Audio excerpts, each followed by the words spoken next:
Magandang araw po sa inyong lahat, lalong-lalo na po sa mga giliw nating tagapakinig. Sa araw po na ito ay mapapakinggan po natin ang kwento ng isang lalaking gagawin ang lahat para sa kanyang pamilya. Si Harabas ay sinubok ng katatagan at hamon ng buhay nang biglang mawala ang kanyang asawa na si Ivana.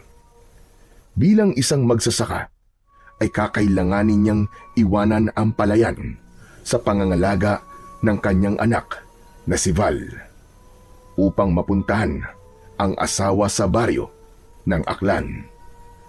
Dito niya makikilala ang isang antingerong magbibigay sa kanya ng kakaibang sandata at mutya na magagamit niya laban sa mga kampon ng kadiliman.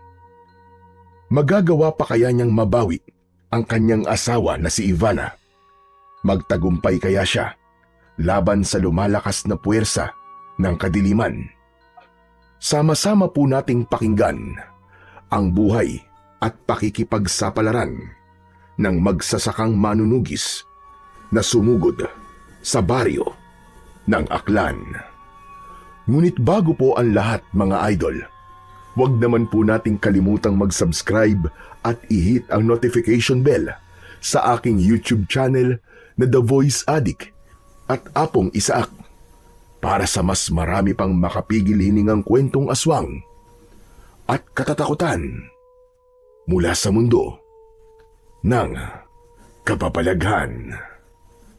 Umpisahan na po natin ang kwento. Anak, halika nga muna rito. Mag-usap tayo. Itigil mo na muna ang pagsusulat mo. Sino ba yung madalas na sinusulatan mo? Tay, kaibigan ko lang po. Nakatira po siya sa Aklan. Gusto ko po sanang hanapin niya po si nanay. Tay, teka po. Tungkol po ba saan ang pag-uusapan natin? Tungkol sa nanay mo, anak. Balak kong sundan siya sa Aklan. Nag-aalala na ako.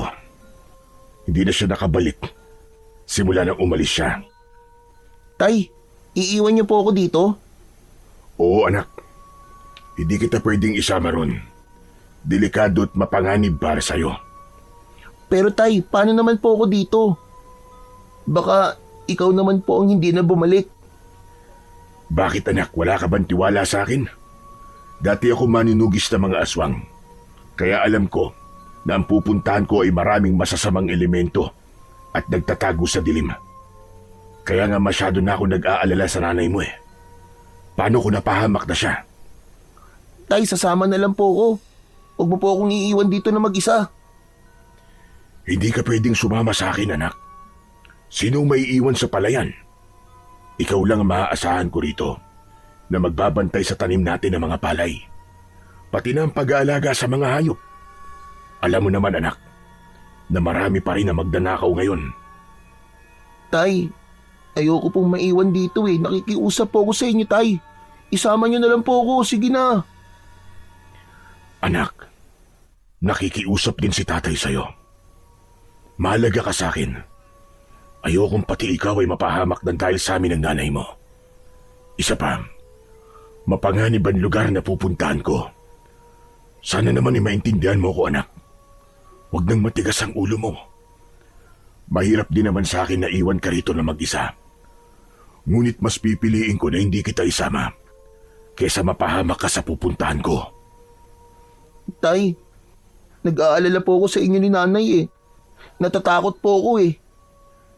Tulad ng sinabi ko, anak, wala ka bang tiwala kay tatay? At wala ka rin bang tiwala sa Diyos? Hindi niya ako pababayaan, anak. Kaya huwag kang matakot. Meron po akong tiwala sa Diyos, tay. Pero sa lugar po na pupuntahan mo, wala akong tiwala dun. Bal, anak, basta't magtiwala ka sa akin. Huwag kang mag-alala. Kilala mo naman ako. Kaya kong ipagtanggol ang sarili ko. Sige na, sige na. Tama na ang usapan na to. Buo na ang desisyon ko, anak. Maiiwan ka muna rito at huwag mong pababayaan ng palayan natin. Aasahan kita, anak. Tay, iiwan niyo po talaga ako rito? Hindi naman kita iiwan, anak eh. Babalik ako kagad at sa pag-uwi ko rito, pangako ko, kasama ko ng nanay mo. Kaya huwag ka nang umiyak dyan. Walang mangyayaring masama sa amin ng nanay mo. Parang pinipiga ang puso ng may 40 taong gulang na si Harabas. Pinagmasdan niya ang mukha ng kanyang anak na si Val.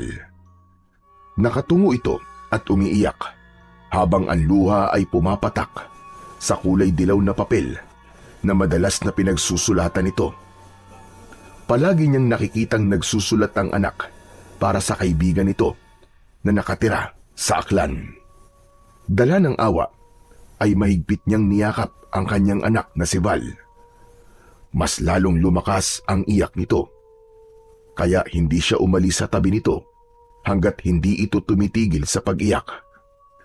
Isang malalim na buntong hininga ang pinakawalan ni Harabas habang nakatanaw sa labas ng bintana. Isang magsasaka si Harabas sa baryo ng Padan Antique. Tinalikuran niya ang pagiging manunugis ng mga aswang magmula nang makilala niya ang kanyang asawa na si Ivana. Nagtanan lamang sila noon mula Aklan hanggang Antique. Ngunit nang mabalitaan ng kanyang asawa na namatay na ang ina nito, ay sinundo ito ng isang lalaking hindi niya nakita kung sino. Val lamang ang nakausap ng lalaki para ipagpaalam ang kanyang asawa na si Ivana. Dahil ng mga oras na yon ay nasa palayan siya. 2 linggo nang hindi umuuwi si Ivana sa kanila. Kilala niya ang asawa. Hindi ito nakakatagal nang hindi sila kasama. Kaya mas lalo siyang nag-alala. Hindi niya alam kung magkikita ba silang dalawa ni Ivana. Pagkatapos nilang mag-usap na mag-ama, wala silang imika ni Val nang pumasok sila sa kanilang kwarto. Dala ng malalim na pag-iisip, hindi na malaya ni Harabas na nakatulog na pala siya at sikat na ang araw nang siya ay magising. Tay, gising na po. Naganda na po ako ng almusal natin. Iminulat ni Harabas ang kanyang mga mata at iginala ang kanyang paningin sa loob ng kanyang kwarto. Itinukod niya ang 2 niyang kamay at bumangon sa kanyang higaan na gawa sa kawayan. Bago inalis ang kumot na alam naman niyang hindi siya ang may gawa. Madalas siyang nagigising ng ganun na may kumot sa katawan. Natitiyak niyang ang anak ang may gawa nun at gabi-gabi itong pumapasok sa kanyang silid para lamang kumutan siya. Kaya't napapangiti siya sa sobrang kaligayahan dahil nagkaroon siya ng maasikaso at mapagmahal na anak. Pagkatapos niyang matanggal ang kumot, ay bumaba na siya sa kanyang katre. Naglakad siya palapit sa pintuan. Nakita niyang naghahanda ng tubig si Val. Umuusok ang kanin at piniritong tuyo na isda. May kape na rin sa tabi ng upuan niya. Nag-angat ito ng muka mula sa pagkakayuko at nakangiting sumulyap sa kanya. Ngunit hindi maitatago sa mga mata nito ang lungkot dahil ngayon ang alis niya para iwanan si Val. Tay, kain na po. Para po hindi ka po magutom sa biyahe. 1 oras din po ang biyahe niyo papuntang Aklan eh. Salamat anak ha. Hindi naman ako magtatagal doon. Susunduin ko lang ang nanay mo. Saka mga ibiniling ko sa iyo ha. Huwag mong kalilimutan. Magsarado ka ng mabuti ng pinto. Huwag mo rin kalilimutan gumamit ng ilaw na gasera para maliwanagan ang bahay sa gabi. Ang sarili mong itak, palagi mong itatabi sa higaan mo. Huwag kang matatakot kapag alam mong nasa tama ka. Alam kong kaya mong ipagtanggol ang sarili mo laban sa mga masasamang tao na magdanakaw sa mga alaga nating mga hayop. Opo tay, mag-iingat ka rin po ah. Hihintayin ko rin po ang pagbabalik niyo ni nanay. Oo naman anak, makakauwi kami ng ligtas ng nanay mo. Sige na, maupo ka na at sabay na tayong kumain. Siya nga pala, huwag mong kalilimutang lagyan ng abono ang mga palay natin ha. Dapat, malagyan na ang mga yun habang mainit pa ang panahon. Opo tay, hindi ko po kalilimutan. Tumabi sa kanya ang anak na si Val at nagsandok ng pagkain sa lusa nitong plato. Isang uri yun ng plato na gawa sa aluminum. Wala na silang imikan hanggang sa matapos silang kumain. Naiwan si Val na naghuhugas ng kanilang pinagkainan. Habang si Harabas naman ay muling pumasok sa loob ng kanyang silid para maghanda naman ng ilang damit at gamit na madadala niya sa baryo ng Aklan. Panay ang buntong hininga niya habang nagtitiklop ng mga damit. Inilalagay niya yun sa kulay itim na bag. Yun ang kauna-unahang pagkakataon na iiwan niya ang kanyang anak. Kaya mabigat sa kanyang dibdib ang gagawin niyang pag-alis. Pakiramdam niya ay may tinik na nakaharang sa kanyang lalamunan, habang ang naririnig niya ay ang malakas na tibok ng kanyang puso at ingay ng lusang plato na hinuhugasan ni Val. Pati na ang pagsalok ng tubig ng anak mula sa tapayan ay parang nakadagdag sa bigat na nararamdaman niya sa kanyang dibdib. Lalo na nang magsimula siyang magpalit ng damit at buhatin ang gamit at isinakbit niya sa kanyang balikat. Parang ayaw niyang tignan si Val ng mga sandaling yun. O paano anak? Aalis na ako ha? Ang mga biling ko ha? Nag-iwan ako ng pera sa aparador ko. Gamitin mo kapag meron kang gustong bilhin. Opo tay.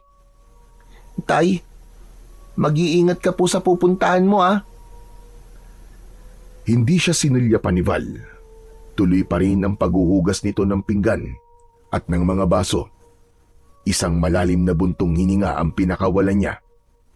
Hindi niya natiis ang anak at nilapitan niya ito. Mahigpit niya tong niyakap at napuna niyang marami ng luha ang umaagos sa pisngi ng anak. Anak, gagawin ko to para sa nanay mo. Kaya kailangan mo magpakatatag. May tiwala ako sa iyo, anak. Kaya natin to. Nang bumitiw sa pagkakayakap si Val kay Harabas, ay tinitigan niya ito sa mga mata at pilit na pinalalakas ang loob nito. Maya-maya pa, ay nakita niyang tumango ang kanyang anak bilang tanda ng pagpayag nitong umalis siya. Ginulo niya ang buhok ng kanyang anak sa katuluyang nagpaalam dito. Mabigat ang hakbang ng paa na lumabas siya ng kanilang bahay. Diretso ang lakad na tinakandaan papunta sa tabi ng mabatong kalsada. Yun ang tamang oras ng pagdaan ng biyahe papunta sa Aklan. Isang jeep lang din ang bumabiyahe sa baryo nila na kapag naiwan ang sasakyan ay kakailanganin na maghintay na naman ng kinabukasan. Pagkalipas ng ilang minuto ay nakarating na siya sa gilid ng kalsada. Para bang mabigat ang kanyang dibdib na panayan dasal na sana ay gabayan siya ng Panginoon sa kanyang paglalakbay. Maya-maya pa ay nakarinig siya ng tunog ng busina ng sasakyan, kaya't napatayo siya ng tuwid at napatingin sa gawi ng paparating na jeep. Medyo may kalumaan na yon, ngunit maayos pa naman ang takbo. Kita niya agad ang mga pasahero na nakaupo sa bubong ng sasakyan. Marami ang nakasabit sa pinto. Mabuti na lang at tinigilan siya ng driver para pasakayin kahit puno na. Kaya ko to. Isang oras lang naman ako makikipagsiksikan sa mga pasahero eh. Nakipagsiksikan si Harabas sa loob ng sasakyan at nakatanaw sa labas ng bintana. Parang gusto niya nang sumuko, ngunit mas nanaig ang kagustuhan niyang makasama ang asawa at mabuo ang kanyang pamilya. Pagkalipas ng kalahating oras na biyahe, dumaan na sila sa pinakaliblib na baryo ng hangganan ng Aklan at Antique. Meron silang mga ilang bangin na nadaanan at walang isang bahay na nakatayo. Maya-maya pa ay merong sumakay na matandang lalaki. May hawak yung baston na ginagamit sa paglalakad. Sa kabutiang loob ng isang lalaking nakaupo ay tumayo ito at pinaupo ang matanda, habang si Harabas naman ang umalalay sa matandang lalaki na naglalakad papalapit sa upuan. Tinitigan siya nitong mabuti sa muka.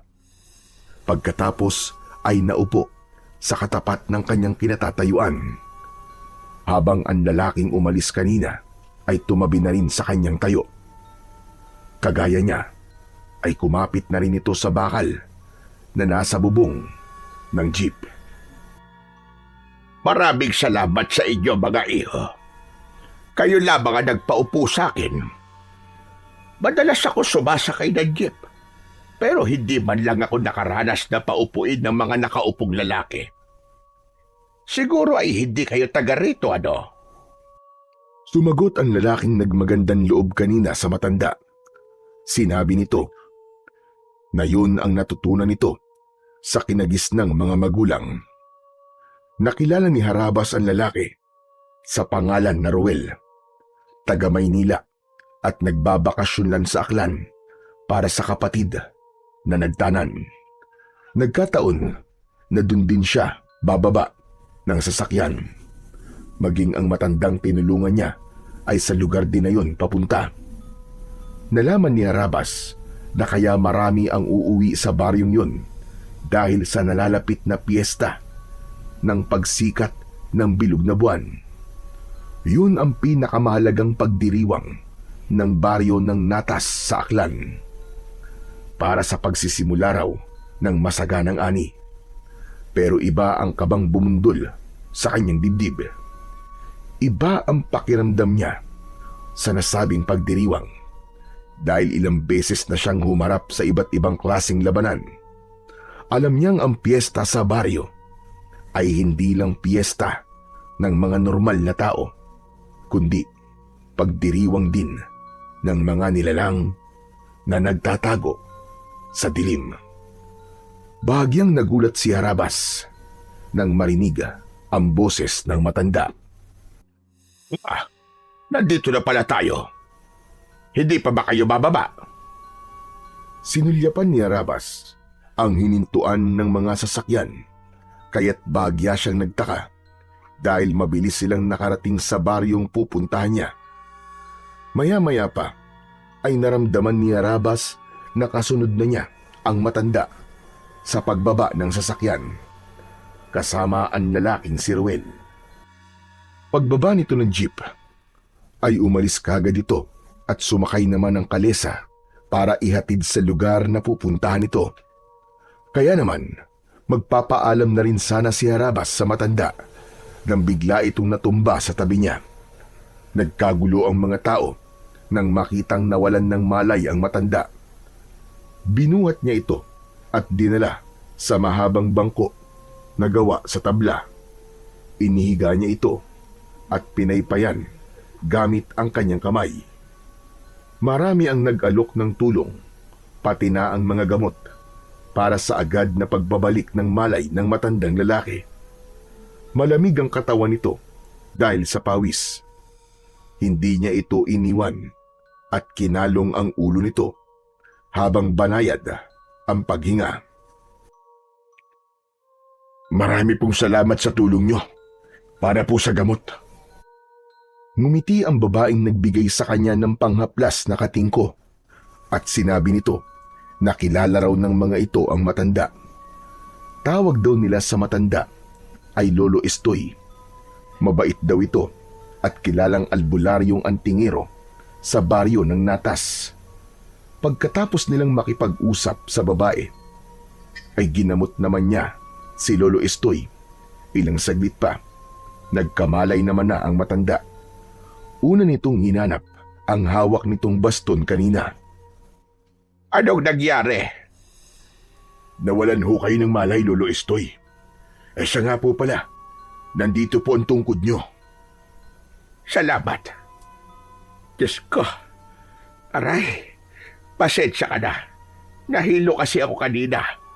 Maraming pasahero at hindi ako sanay sa siksika na biyahe. Ngayon lang naman nangyari ang bagay na yon dahil malapit na ang piyesta. Abay, sino ka nga ba, iho? Ako po si Harabas. Taga-Antique po ako. Gumuhit ang ngiti sa labi ng matanda. Tumango ito na para bang masaya na nalaman ito ang pangalan niya. Hindi niya alam kung bakit ganun ang reaksyon ni Lolo Estoy. Ngunit kailangan niya nang magpaalam dito dahil hahanapin pa niya ang kanyang asawa na si Ivana. Mukhang gusto mo nang umalis, Harabas. Pasensya na sa abala na ginawa ko, ha? Ang mabuti pa kaya sa'yo na lamang ito.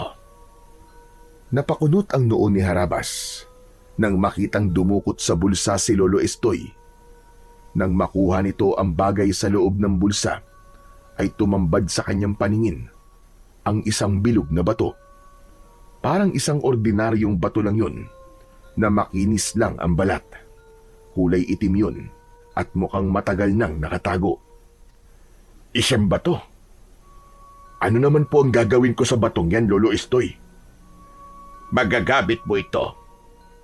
Isang mutya na nanggaling sa pusod ng supremo ng mga aswang. Ano po? Pambihira naman. Bakit niyo po yan na binibigay sa akin? Bakit? Hindi ka ba naniniwalang mutya ito na galing sa pusod ng supremo ng mga aswang? Kakaiba ang mga aswang na nakatira rito. At malaki ang maitutulong nito sa iyo, Harabas. Kung ganun po, tama po ang hinala ko. Napugad niya ng mga aswang ang lugar na ito. Oo naman. Hindi ko naman maitatanggi yun.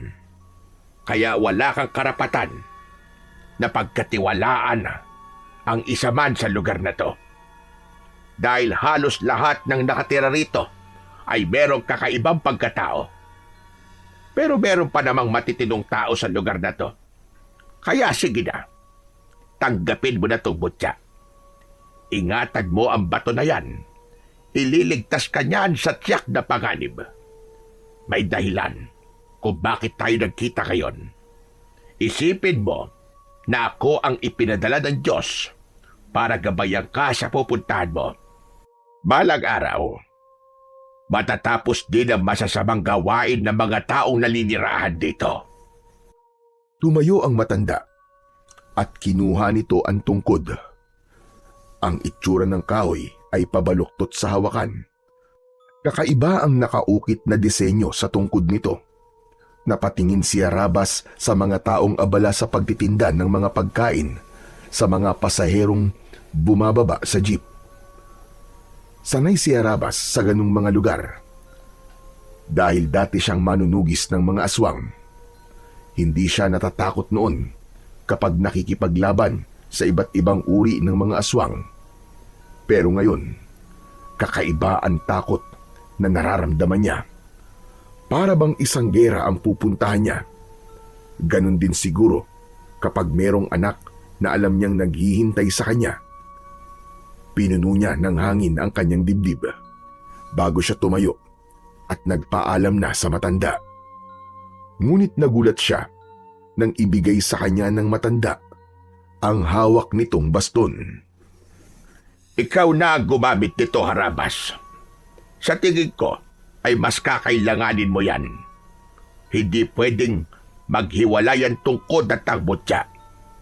Bilang pagtanaw ng utang na loob ko sa iyo at sa pagtulong mo at pag-aalaga sa akin. Hala, sige na. Mag-iingat ka sa pupuntahan mo. Pero Lolo Estoy, hindi ko naman po ito kailangan. Mas kailangan niyo po ito sa paglalakad niyo. Nagkakamali ka, Harabas. Higit na mas kailangan mo yan. At kahit na anong mangyari, palagi mo yung dadalhin kahit saan ka magpunta. At ang bato na ibinigay ko sa iyo, palagi mo lang yang ilalagay sa bulsa mo. Hindi pa ito ang huli natin pagkikita. Muli tayong magkakasama at magkakausap. Mag-iingat ka sa pupuntahan mo. Pero hindi ko po ito matatanggap. Mahihirapan ka pong maglakad ng walang baston. Kaya kong maglakad ng wala ang baston. Isa pa, hindi lang yan basta baston, Harabas. Kapag iniikot mo ang hawakan yan, lalabas ang patalim sa loob. Magagamit mo ang talim sa oras na malagay ka sa panganib. Sinasabi ko to sa iyo dahil gusto ko palagi kang maging alerto sa lahat ng oras. Ano po bang klaseng baston ito? Isang uri ng baston na kung tawagin ay pastol-baston.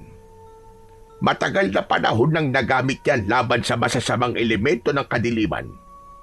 Ginamit din yan sa pagpapastol ng mga tupa, usa at baka. Pero ngayon, gagamitin mo yan sa pagpapastol ng mga aswang.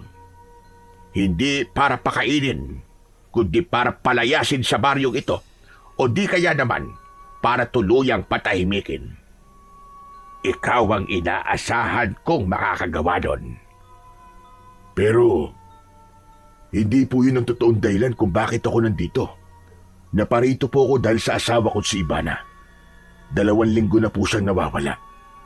At ilang beses na rin kaming nagpadala ng sulat ng anak ko sa lugar na pinuntahan niya. Pero ni isang sagot ay wala pong nakarating sa amin. Kung tutusin po, marami nang pwedeng mangyari sa loob ng 2 linggo.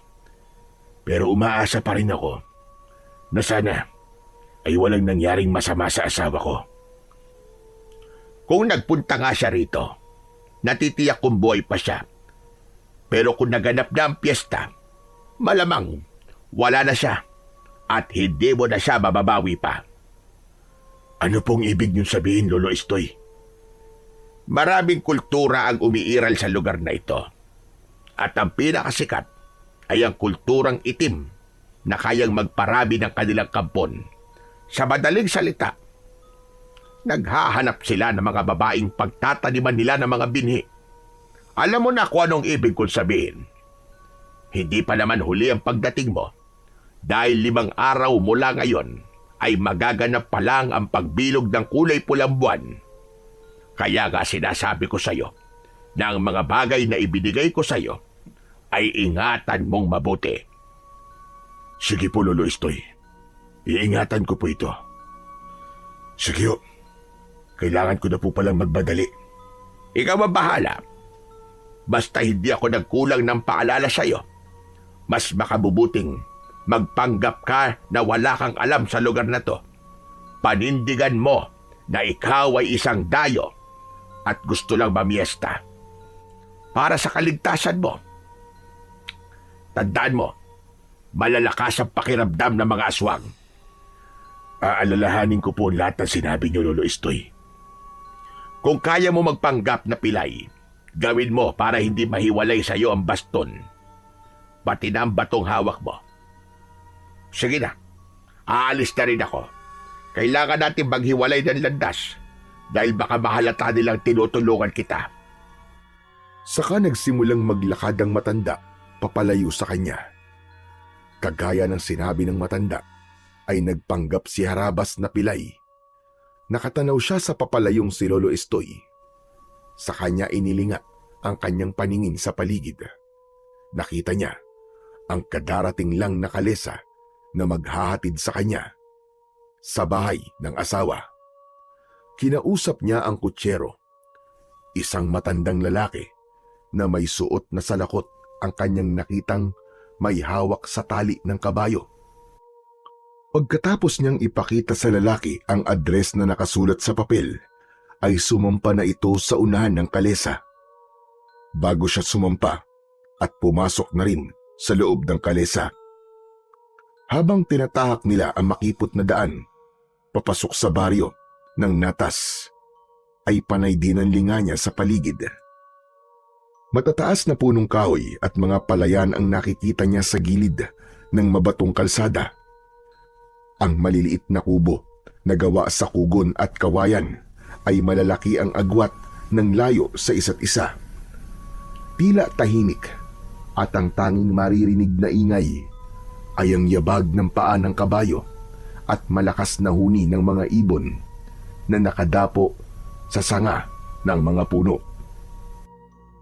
Pagkalipas ng isang oras na paglalakbay sakay ng kalesa, ay narating nila ang malaking bahay na gawa sa tabla at anahaw. Malawak ang bakuran. Maraming alagang manok na malayang nakakagala sa loob ng bakuran. Merong mga aso sa labas na panay ang tahol habang nakatingin sa kanya.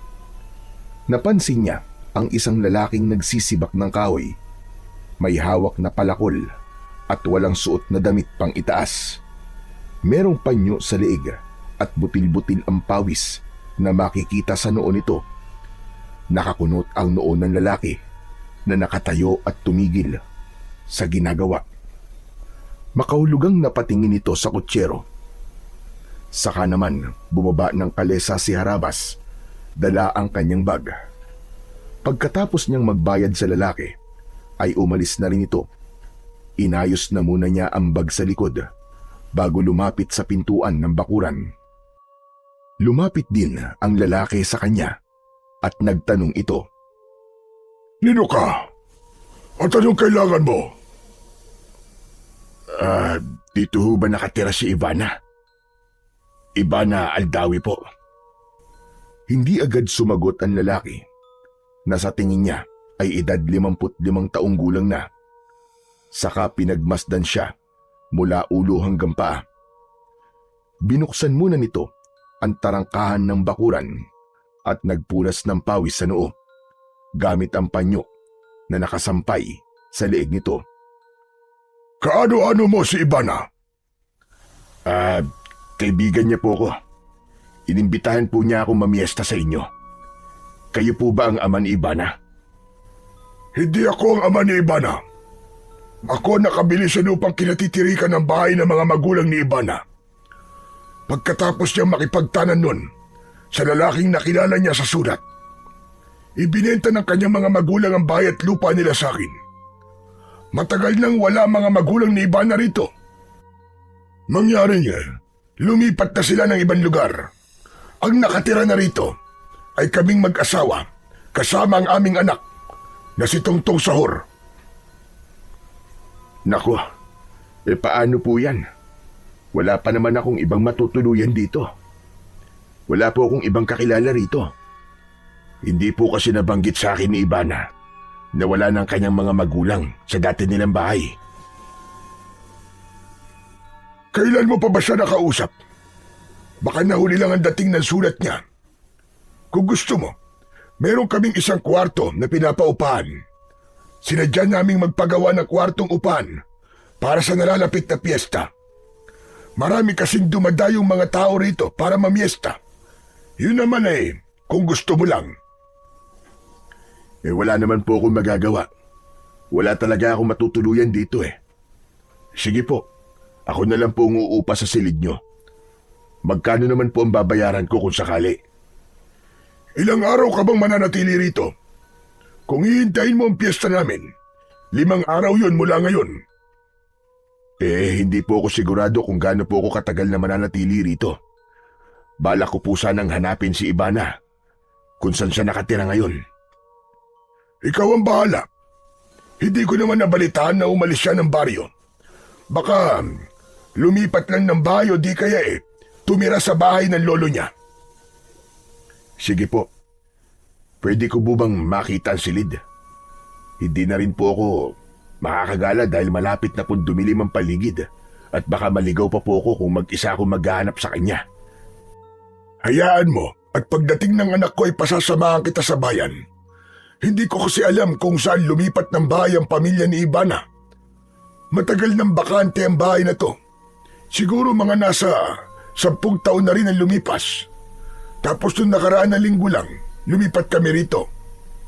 Pero nabalitaan namin na patay na raw ang kanyang ina. Hindi naman kami nakikipag-usap sa mga yon dahil abala na rin kami sa nalalapit na piyesta. Kaya hindi namin natanong sa nagatid ng balita kung saan sila nakatira.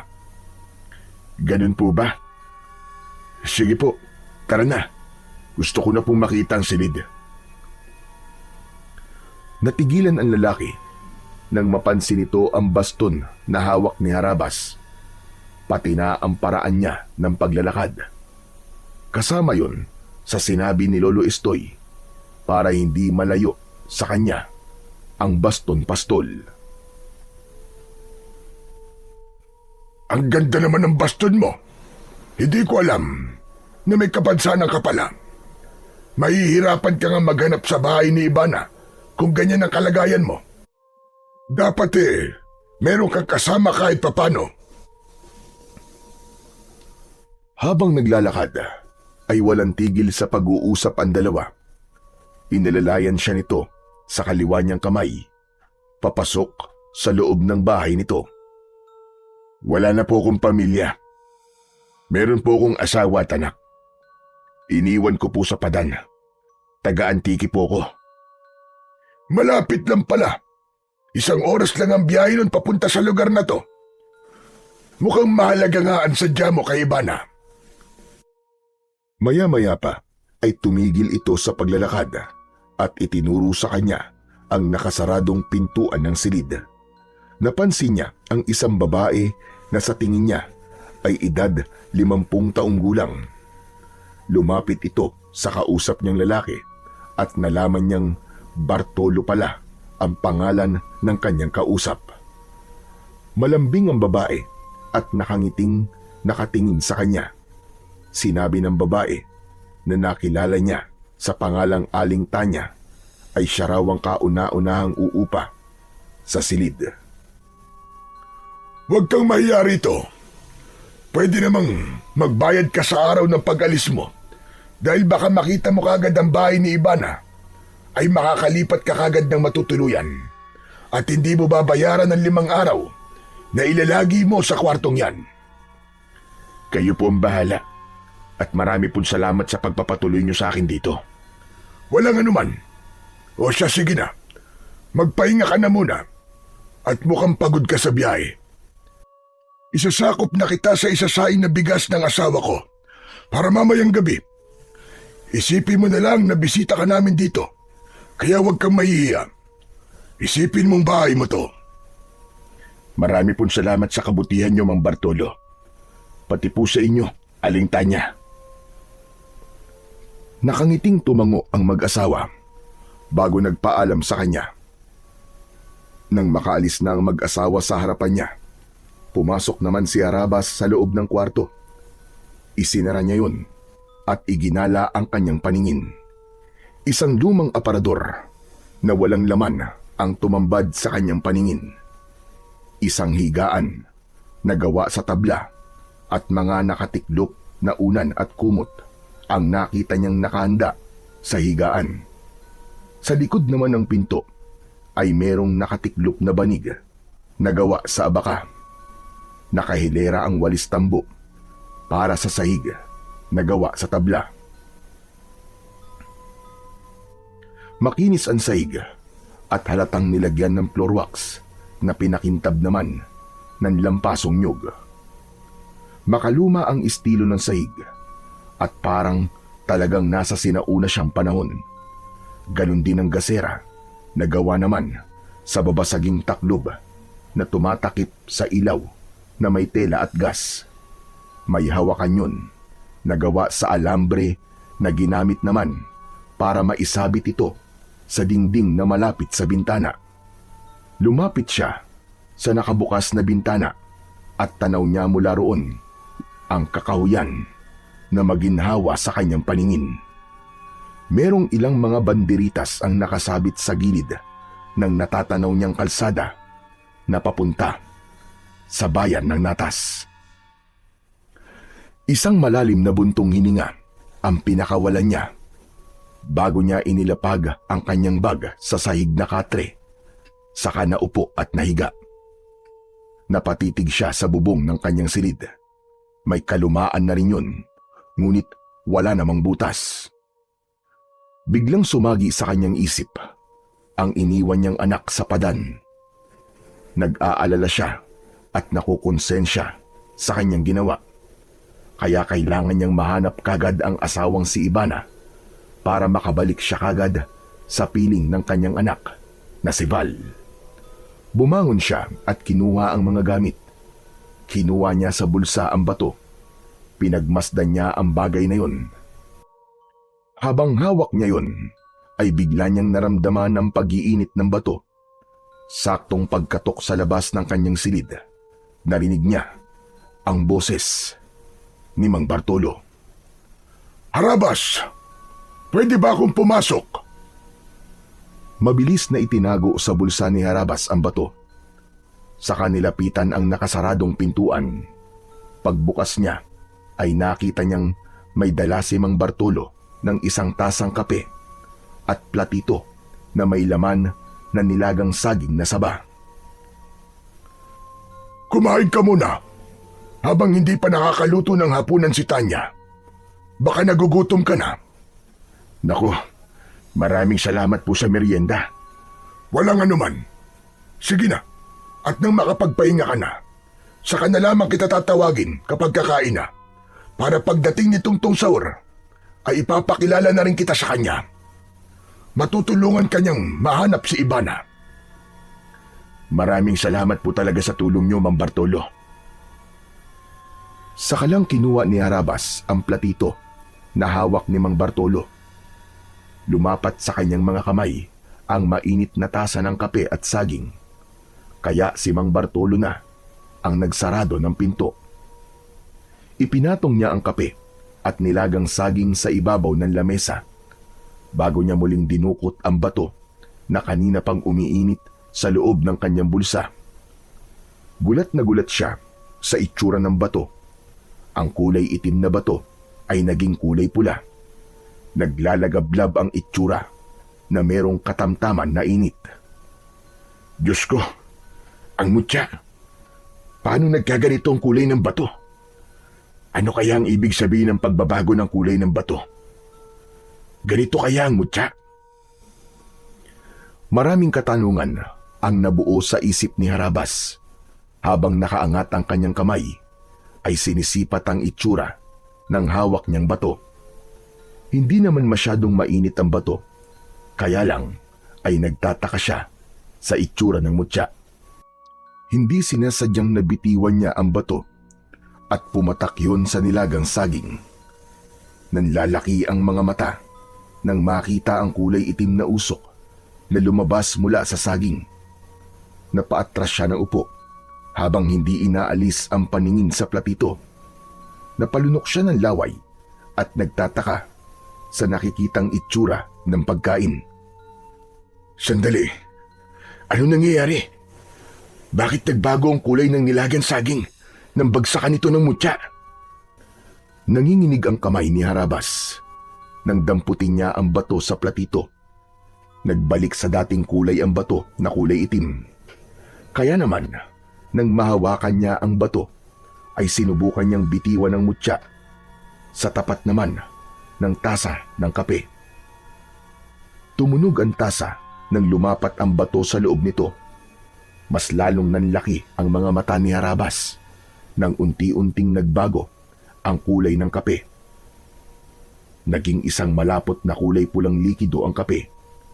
Bumundol ang kaba sa kanyang dibdib at nagpasalamat sa matandang nagbigay sa kanya ng mutya. Dahil sa kauna-unahang pagkakataon, ay iniligtas siya ng mutya. Merong kakaiba sa pagkain ko. Tama si Lolo Estoy. Hindi nga dapat ako magtiwala sa kanila. Dahil sa mutya ng pusod ng Supremo ng mga aswang, nalaman ko ang totoong itsura at kulay na ibinigay nila sa akin na pagkain. Nahulog na pala ako sa patibong nila at muntik ko nang kagatin ang kanilang pain. Pues, hindi kayo magtatagumpay. Ako pa ang kinalaban nyo. Bumakas ang galit sa mga mata ni Harabas. Mas lalong lumakas ang kutob niyang hindi totoong wala na ang kanyang asawa sa lugar na yon. Hindi lang niya alam kung saan niya hahanapin si Ivana. Mabilis na tumayo si Harabas at kinuha ang platito. Itinapon ang saging at itinaktak ang laman ng tasa na merong kape. Palalabasin niyang ininom niya yun at kinain ang saging. Kung ganun, kailangan kong makaisip ng paraan para hindi makasabay sa kanila sa pagkain. Bahala na. Kinuha ni Harabas ang mutya sa ibabaw ng lamesa na nabasa dahil sa kape. Saka isinilid niya yon sa kanyang bulsa. Ngayon, ay alam ko na kung ano ang palatandaan sa bato. Malalaman ko kung aswang o tao ang kaharap ko sa pamamagitan ng pag-iinit ng mutya. Kailangan ko magdoble sa pag-iingat para sa anak kong si Val na naghihintay sa akin sa pagbabalik namin ni Ivana. Kailangan ko ng karagdagang pag-iingat. Hindi ko akalain na balak nila akong gamitan ng itim na kapangyarihan. Marahil sa simula pa lang, ay alam na nila kung sino ko. Maya-maya pa ay narinig naman ni Harabas ang ilang katok sa labas ng pinto. Tinawag siya ni Aling Tanya at sinabi nitong kakain na. Pagkakataon niya na yon na umisip ng idadahilan para hindi siya makasabay sa pagkain sa mga ito. Muli niyang sinilyapan ang lamesa at kinuha ang walang laman na tasa at platito. Nagtungo siya sa pinto at binuksan yun, habang ang kabang nararamdaman sa dibdib ay mahahalata sa nanginginig niyang kamay. Pilit siyang nagpakatatag. Kalmado siyang humarap sa babae. Sinabi nitong kakain na at siya na lamang daw ang hinihintay ng mga ito. Nasa kusina na rin daw ang anak nito na si Tungtong Sahur. Pasensya na po, Aling Tanya, hindi na po ako makakakain. Busog na po ako sa saging na dinala sa akin ni Mang Bartolo Marami pong salamat sa pag-aalok niyo sa akin ng pagkain. Pero napagod po ako sa biyahe kaya magpapahinga na po muna ako. Pakisabi na lang po kay Mang Bartolo. Salamat po at pasensya na. Nahuli ni Harabas na pasimpleng sumilip sa loob ng kwarto si Aling Tanya. Sabay sulyap sa iniabot na platito at tasa ni Harabas. Pigil ang kanyang hininga habang hinihintay na umalis ito. Kinuha nito ang platito at tasa. Kaya nakahinga siya ng maluwag nang magpaalam na ito sa kanya. Sabay talikod sa kanya ni Aling Tanya. Dala ang pinagkainan niya. Maigpit niyang hinawakan ng kanyang baston habang nagkukunwaring hirap sa paglalakad bago tuluyang isinara ang pinto. Ganon din ang ginawa niya sa nakabukas na bintana. Ipinahinga niya ang katawan dahil natitiyak niyang mamayang gabi ay hindi siya makakatulog. Mahirap matulog sa lugar kung alam niyang nasa kabilang silid lamang ang mga kalaban. Hanggat hindi niya natitiyak kung anong klaseng mga nilalang ang nakapalibot sa kanya, ay hindi siya maaaring magtiwala sa mga ito. Isang malalim na buntong hininga ang pinakawalan ni Harabas bago ipinikit ang kanyang mga mata, habang ang maririnig niyang ingay ay ang putak ng mga manok na tumutuka sa lupa sa likod ng kanyang kwarto, malapit sa bintana. Hindi niya namalayan na nakatulog na siya, kaya hindi niya alam kung anong oras siya nagising. Iginala niya ang kanyang paningin. Madilim na ang paligid at nakakabingi ang katahimikan na yon. Pakiramdam niya, wala siyang kasama sa bahay, ngunit napalitan yun ng malakas na kaluskos sa kanyang bubong.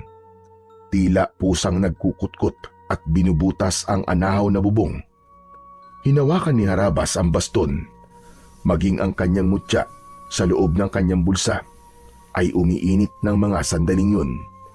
Kaya natitiyak niyang hindi isang hayop ang nasa bubong, kundi isang nilalang na matagal na niyang kinakalaban. Sino yan? Umalis ka sa bubong. Kung hindi, bubutasin ko ng kutsilyo ang katawan mo. Saglit na tumigil ang kaluskos sa itaas ng bubong at lumipat yon sa kanyang dingding sa nakasaradong bintana na gawa sa sawaling kawayan. Mahigpit pa rin ang pagkakakapit niya sa kanyang baston habang hindi inaalis ang paningin sa pinagmumula ng ingay. Kahit hindi niya nakikita ang nilalang na yon, alam niyang matulis na kuko ang gamit nito sa pagkaskas ng bagay na yon sa kanyang dingding. Hindi nagpahalata si Harabas sa nararamdaman niyang takot. Matapang niyang binuksan ang bintana. Tumambad sa kanyang paningin ang kalbong nilalang na merong mapupulang mga mata. Mataas sa ulo ang tenga nito at merong mahabang dila. Maliit na bibig at ilong na parang sa paniki. Kapansin-pansin ang malakahoy nitong katawan na parabang balat ng isang kalabaw. Bumaluktot ang katawan nito. Umikot ang mga kamay at leeg papunta sa likod. Para siyang tinatakot sa taglay nitong nakakatakot na anyo. Higit pa roon ay meron din itong kakayahan na humaba ang kamay. Sinakal siya nito sa kanyang leeg. Naramdaman ni Harabas ang malakas na kamay ng nilalang at hinila siyang palabas ng bintana. Bitiwan mo ako! Halimaw ka! Naramdaman ni Harabas ang pagbagsak ng kanyang katawan sa lupa. Ngunit hindi niya binitiwan ang baston. Sa halip ay ipinalo niya ang baston sa kamay nito.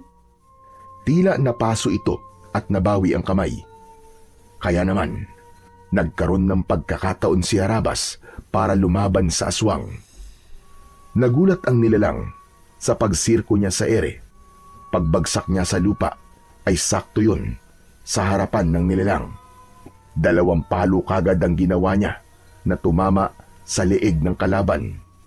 Bumagsak ito ng pasadsad sa lupa habang umaangil at pilit na tumatakas papalayo sa kanya. Dinukot niya ang mutya sa kanyang bulsa at kitang-kita niya ang kulay pulang liwanag na bumalot sa bato. Kasabay ng paghigop nito sa kulay itim na usok na lumabas sa katawan ng aswang. Pumasok yon sa kanyang mutya. Kitang-kita niya rin ang pagkikikisay ng katawan ng aswang hanggang sa masunog ito. Ngunit hindi pa man nakakabawi sa pagkakabigla si Harabas ay dumating naman ang 2 pang nilalang. Mga mukhang kahoy ang mga ito na parang hindi tinatablan ng kahit na anong sandata. Sinubukan niyang itaas ang bato, ngunit hindi nangyari sa mga ito ang nangyari sa unang aswang na pinatay niya. Hindi nahigop ang kulay itim na usok mula sa katawan ng mga ito. Nakangising nakatayo ang mga ito habang tumutulo pa ang malapot na laway sa bibig. Baka magkaugnay ang baston at mutya. Kagaya na sinabi ni Lolo Estoy na hindi dapat maghiwalay ang mutya at baston. Kailangan ko muna sigurong masaktan sila bago mahigop ang kanilang itim na kapangyarihan sa katawan. Mabilis na kumilos si Harabas. Sinugod niya ang mga ito at tigi-isang sipa ang kanyang ginawa. Tinamaan niya sa muka ang unang nilalang bago niya pinalo ng kanyang baston. Pasadsad itong bumagsak sa lupa. Bago niya binalingan ang isa pang nilalang na papasugod sa kanyang kinaroroonan. Naiwasan niya ang pagtama ng matulis nitong mga kuko sa kanyang muka at sa pagtayo niya ay kinalawit niya ang leeg nito ng kanyang baston. Sabay palo ng malakas sa ulo nito. Bumagsak din ito sa lupa katabi ng unang aswang na tinamaan niya ng baston. Sa kanya itinaas sa ere ang bato na kulay pula. Mula sa katawan ng mga ito ay lumabas ang kulay itim na usok na parabang yun ang nagsisilbing kapangyarihan ng mga ito para maging isang ganap na aswang. Pumasok ang itim na usok sa hawak niyang mutya. Kasunod ng pagkikikisay ng katawan ng mga aswang hanggang sa tuluyang lamunin ng apoy. Nanlalaki ang mga mata ni Harabas at hindi makapaniwala sa nasaksihan niyang kapangyarihan ng mutya ng pusod ng Supremo ng mga aswang. Talagang mahirap kalaban ang Supremo, lalo na kung yun ay isang uri ng mutya.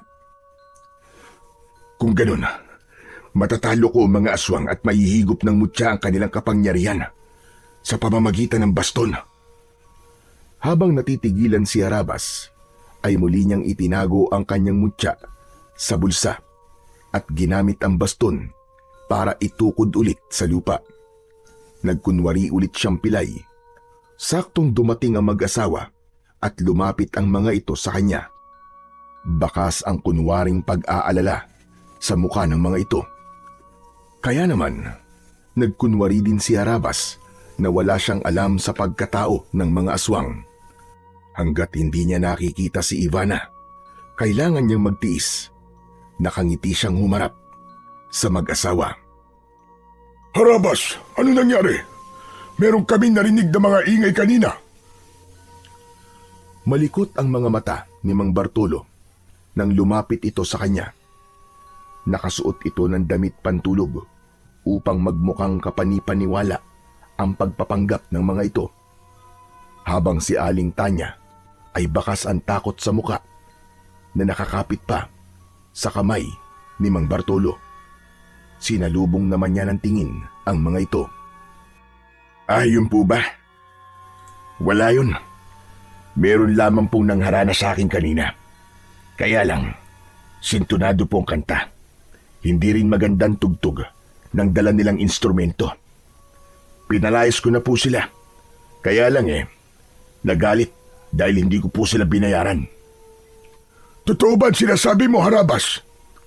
Oo naman po. Mukha po ba ako nagbibiro? Bakit? Ngayon lang po ba may nangharana sa inyo? Oo Pasensya ka na kung naistorbo yata ang tulog mo. Naku, hindi ho. Natuwa pa nga po ako sa kanila kaya lumabas ako ng bahay. Hindi nga lang po ako dumaan sa pinto. Mapagbiro ka pala, Harabas. Sige na, wala naman palang nangyaring masama sa'yo. Ang mabuti pa ay pumasok na tayo sa loob ng bahay. Mabuti pa nga po at malamig pala rito sa labas. Akma na sanang susunod sa paglalakad papasok sa bahay si Harabas nang makita niya ang nakatayong pamilyar na babae. Nakabistida ito at seryoso ang muka na nakatingin sa kanya. Bumilis ang tibok ng kanyang puso. Hindi siya maaaring magkamali. Si Ivana, ang babaeng nakatayo sa harapan niya. Tulala ito at nakatingin lang sa kanya. Wala itong emosyon sa muka. Naluluwa ang kanyang mga mata. Nalalapitan sana ito. Ngunit humarang ang isang lalaki. Malaki ang katawan at moreno. Matapang ang mga mata at medyo matangkad sa kanya ng konti. Bakit pare? Kilala mo ba ang asawa ko? Tila merong libo-libong tinik na humarang sa lalamunan ni Harabas nang marinig niya ang sinabi ng lalaki. Kung hindi siya nagkakamali, marahil ito ang binatang anak ni Mang Bartolo at Aling Tanya. Nakuyom niya ang kaliwa niyang kamay, habang ang kanan naman niyang kamay ay humigpit ang pagkakakapit sa baston. Muli niyang sinulyapan ng kanyang asawa at hindi siya makapaniwalang hindi siya nito nakikilala. Tinatanong kita, may problema ba? Bakit nakatingin ka sa asawa ko? Wala. Nagulat kasi ako sa pagdating niya. Napakaganda pala ng asawa mo. Ikaw ba si Tungtung Saur? Oo, ako nga. Bakit mo ako kilala? Nabanggit ka na sa akin ni Mang Bartolo. Anong pangalan ng asawa mo? Siya si Isabel. Siya ang pinakamamahal kong asawa na si Isabel. Sa pangalawang pagkakataon, ay parang gusto nang suntukin ni Harabas ang lalaki sa pagmumukha nito. Gusto niyang ipagsigawan na si Ivana ang babaeng tinutukoy nitong asawa. Hindi niya naiintindihan ang nangyayari, ngunit iisa lang ang natitiyak niya. Merong nangyaring kakaiba sa kanyang asawa, kaya hindi na ito nakabalik. Gusto niya itong yakapin, pero pinigilan niya ang kanyang sarili. Kailangan niyang magtimpi ng galit dahil kapag nagkamali siya ng desisyon, buhay ng kanyang asawa ang magiging kapalit. Kailangan niya lang na umisip ng paraan kung paanong maitatakas si Ivana. Idagdag pa ang alalahanin niyang tila wala sa sarili ang kanyang asawa. Sige na, pumasok na tayo sa loob ng bahay. Masyado nang malalim ang gabi. Nang pumasok ang dalawa at nasa likod si Arabas, napigilan sariling hininga. Lalo na nang malaman niyang katabing silid lamang niya ang kwarto ng dalawa. Iniisip pa lang niya na hinahalikan ng ibang lalaki ang kanyang asawa ay parang gusto niya nang pumatay. Lalo na kung malapit lamang sa kanyang silid at sa ilang araw na nawala ang kanyang asawa ay maaaring meron nang nangyari sa mga ito. Sinamantala ng lalaki ang kahinaan ng kanyang asawa. Kulang na lang ay mabali sa kamay ni Harabas ang hawak niyang baston dahil sa labis na galit. Humarap sa kanya si Tungtong Sahur habang nakangiti. Ikinagagalak nga pala kitang makilala, Harabas. Nakilala ko na rin ang pangalan mo dahil kina nanay at tatay.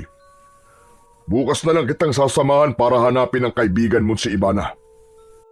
Bago ito tuluyang pumasok sa loob ng kwarto na hindi hinintay ang mga sasabihin niya, sumili pa ito sa pintuan habang nakaakbay kay Ivana na ngayon ay pinangalanan niyang Sabel. Matagal bago pumasok sa loob ng kanyang silid si Harabas, naiwan siyang nakatitig sa nakasaradong pintuan ng kwarto ni Tungtong Sahur. Maya-maya pa ay narinig niya ang boses ni Mang Bartolo. Bakit hindi ka pa magpahinga, Harabas? Maaga yata kayong aalis bukas, kasama ni Tungtong Sahur. Humarap siya kay Mang Bartolo. Sinalubong niya ang tingin nito. Sa pagkakataong yun, ay wala na ang asawa nitong si Aling Tanya. Kahit ako na lang po maghanap kay Ivana. Nakakahiya naman po, baka nakakaabala na po ako sa inyo. Naku, hindi ka naman nakakaabala sa amin, Harabas. Mabuti ngayon nang meron kang makakasama sa paghanap kay Ivana. Isa pa, ay hindi mo kabisado ang lugar na to. Ayos lang po ako, Mang Bartolo. Kaya ko na po mag-isa. Ganun ba? O sige, ikaw ang bahala. Sige po, magpapahinga na po ako. Sana naman, Harabas, huwag kang mailang sa amin. Magaan ang loob ko sa iyo, kaya masaya akong masaksihan mo ang piyesta namin dito. Teka, naubos mo na ba ang ibinigay kong saging at kape sa iyo kanina? Opo, kaya nga po, hindi na ako nakasalo sa inyo ng hapunan eh. Mabuti naman kung ganun. Sige na, at kailangan ko na rin matulog. Malalim na ang gabi. Napagod din ako sa pagsisibak ng kahoy kanina. Pinaghahandaan ko na kasi ang darating na piyesta. Mahirap kapag basa ang kahoy na ipanggagatong sa kalan. Maulan pa naman ngayon. Nang makapagpaalam ang lalaki, ay tumalikod na ito sa kanya. Saka naman nagpasya si Harabas na pumasok na sa loob ng kanyang silid na inuupahan. Napabuntong hininga siya habang nagpakawala ng malakas na suntok sa ere. Parang pinipiga ang puso niya kapag naiisip niyang nasa kabilang silid lamang ang kanyang asawa. Hindi na siya dinalaw ng antok ng gabing yun.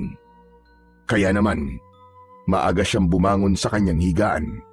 Agad siyang lumabas ng kanyang silid para makita ang kanyang asawa. Ngunit nagtataka siyang si Tungtong Sahur lang ang nakita niyang nakaupo sa harap ng lamesa.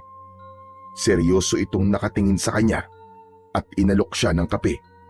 Ngunit tinanggihan niya yon at sinabi niyang hindi siya nagkakape sa umaga. Pakisabi nga pala kay Mang Bartolo na mag-iikot lang ako sa labas ng bakuran. Baka meron akong masagap na balita tungkol sa taong hinahanap ko. Ikaw ang bahala. Basta wag kang lalayo sa bahay. Marami ang masasamang nilalang na nagkalat sa tabi-tabi. Baka matsyempuan ka. Nabanggit naman yata sa'yo ni tatay na ibang lugar na to kumpara sa lugar na pinanggalingan mo. Wala pa naman nababanggit sa akin si Mang Bartolo tungkol sa bagay na yan. Teka, sandali lang. Napansin kong marami pala kayong hinog na saging na saba. Sinundan ang tingin ni Tungtong Sahur ang tinitignan ni Harabas. Saka ito muling bumaling sa kanya habang nakangiti. Mas lalong nagngingit-ngit sa galit ang kalooban ni Harabas dahil sa patuloy na pagkukunwari ng kanyang kaharap. Kung siya lang ang masusunod at hindi mapapahamak ang asawa, ay matagal niya nang tinapos ang buhay ng mga ito. Kilala si Harabas na isang mabangis at malupit na manunugis ng mga aswang. Kaya nga, binansagan siyang si Harabas na ang ibig sabihin sa kanilang lugar ay malupit, mabangis at padalos-dalos magdesisyon. Ang ugali niya ay wala siyang pakialam sa mangyayari sa kinabukasan. Ngayon lang siya nagtimpi ng ganun para sa kanyang asawa na si Ivana. Hindi ka na nakapagsalita dyan. May problema ba? Wala. Ano nga ulit yun? Hindi ba't sinabi mo kanina na marami kaming saging na saba? Isa kasi ang prutas na yan sa ginagamit naming pansalubong sa mga bumibisita sa bahay namin. Biglang bumundol ang kaba sa dibdib ni Harabas. Sa isip niya ay alam na niyang kung ano ang bagay na ginagamit ng mga ito para makulong sa bitag ang kanilang mga biktima. Sigurado siyang ang nangyari sa kanya kahapon ay tangkana ng mga ito na gawin siyang aswang. Muli siyang sumagot kay Tungtong Sahur habang pilit na itinatago ang galit sa kanyang dibdib. Kaya pala, yan din ang prutas na niluto sa akin ni Mang Bartolo. Sige na, kailangan ko nang umalis. Babalik din ako kagad. Hindi na hinintay ni Harabas na sumagot sa kanya si Tungtong Sahur. Agad siyang naglakad palabas ng bahay. Malakas ang tibok ng kanyang puso nang tinahak niya ang daan papunta sa labas ng bakuran habang nagkukunwaring paika-ika sa paglalakad. Saka lamang niya napansin na walang ibang bahay ang nakatayo roon. Tanging ang malawak na kakawyan ang nakikita niyang nasa gilid ng kalsada. Naglakad pa siya ng ilang metro at nang makita niya ang dalawang bahay ay saglit siyang nagpahinga. Meron yung tindahan at nagulat siya nang makita ang lalaking nakasabay niya sa jeep. Ruel? Ruel, ikaw ba yan? Aba, hindi ko alam na dito ka pala nakatira. Tumango ito bilang pagtugon sa tanong niya. Sinabi nitong sinundo nito ang kapatid na naglayas at sumama sa nobyo nito. Maayos naman daw ang biyanan ng kapatid nito, pero biglang nag-alala si Harabas nang mabanggit ni Ruel kung natikman na niya ang nilagang saging na saba. Ang ibig mong sabihin kumain ka ng saging? Sumagot si Ruel. Sinabi nitong bihira daw itong makatikim ng ganung pagkain dahil nasanay ito sa mga pagkain sa Maynila. Biglang napaunat sa pagkakaupo si Harabas nang tila napansin niyang namula ang mga mata ni Ruel. Nag-alala siya sa lalaki dahil natitiyak niyang nakakain na nga ito ng prutas na ginamitan ng itim na kapangyarihan. Hindi siya nakapagsalita at hindi makatingin sa mga mata nito. Naramdaman din niya ang pag-iinit ng kanyang mutya sa bulsa.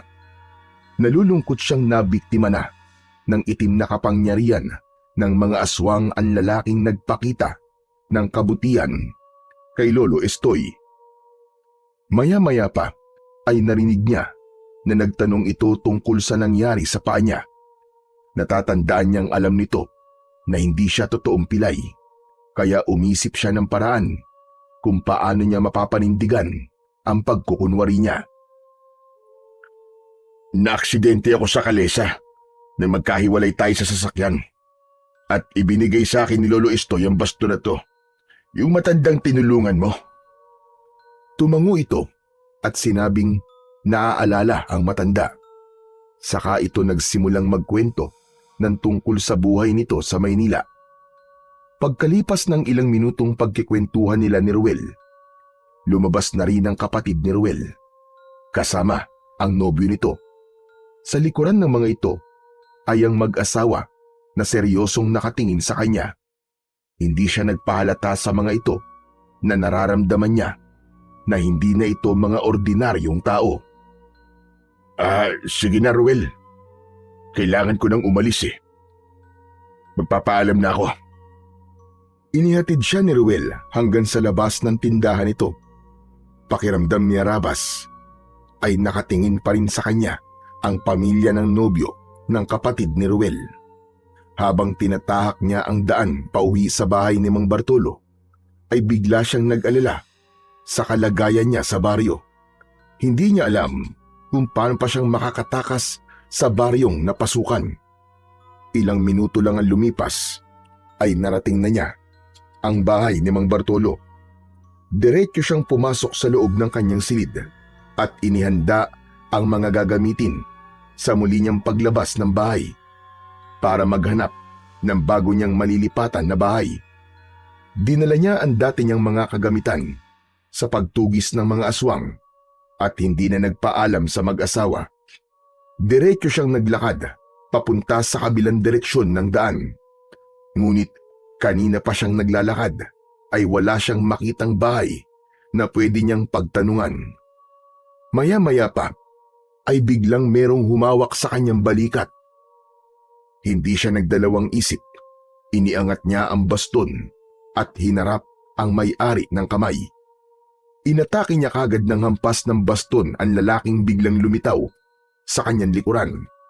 Kagaya ng sinabi sa kanya ni Lolo Estoy, hindi siya maaaring magtiwala sa mga taong nakapalibot sa kanya. Subalit mahusay ang kanyang kalaban na nakasuot ng salakot. Nakatungo ito kaya hindi niya makita ang muka ng kalaban. Pero tinamaan siya ng suntok nito. Isang malakas na suntok sa kanyang tiyan ang tumama mula sa kamao ng kanyang kalaban. Gumante siya rito ng palo ng baston. Tinamaan ito sa balikat at napaluhod sa lupa. Saka siya tumambling papunta sa likod nito at sinipa ang likod ng lalaki. Napasubsob sa lupa ang kalaban at napaigik sa sobrang sakit. Aray! Aray ko!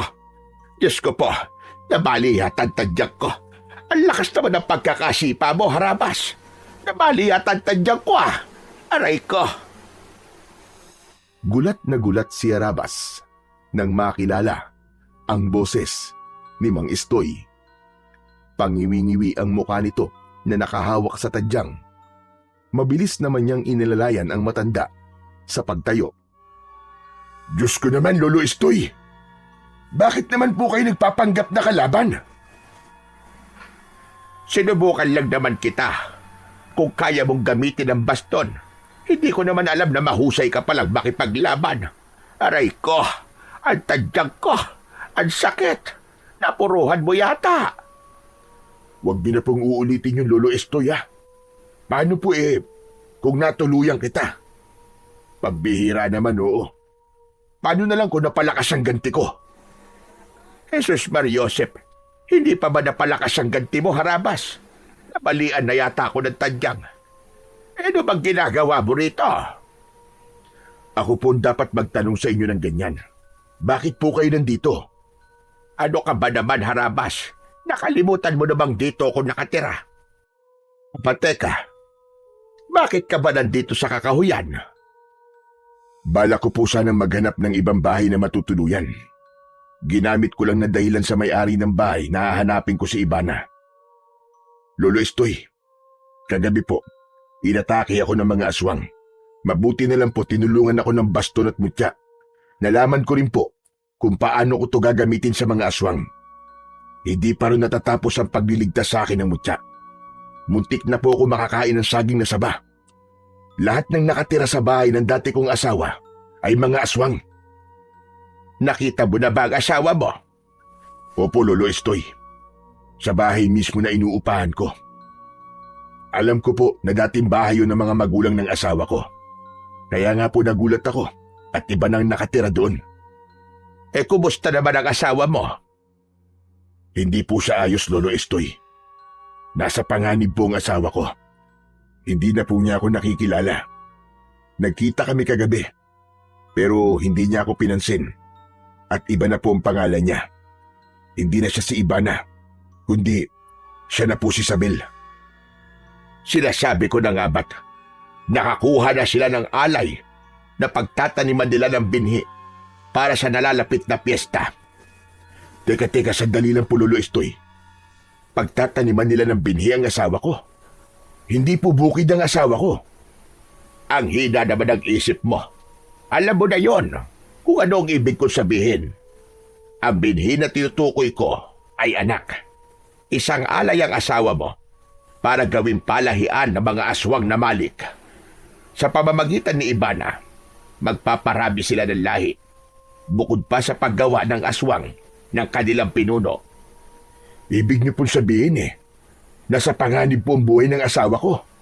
Oo, dahil magpaparami sila ng lahi sa pamamagitan ng asawa mo, Harabas. Magsasagawa sila ng ritual na gaganapin sa araw mismo ng piyesta ng kulay pulang bilog na buwan.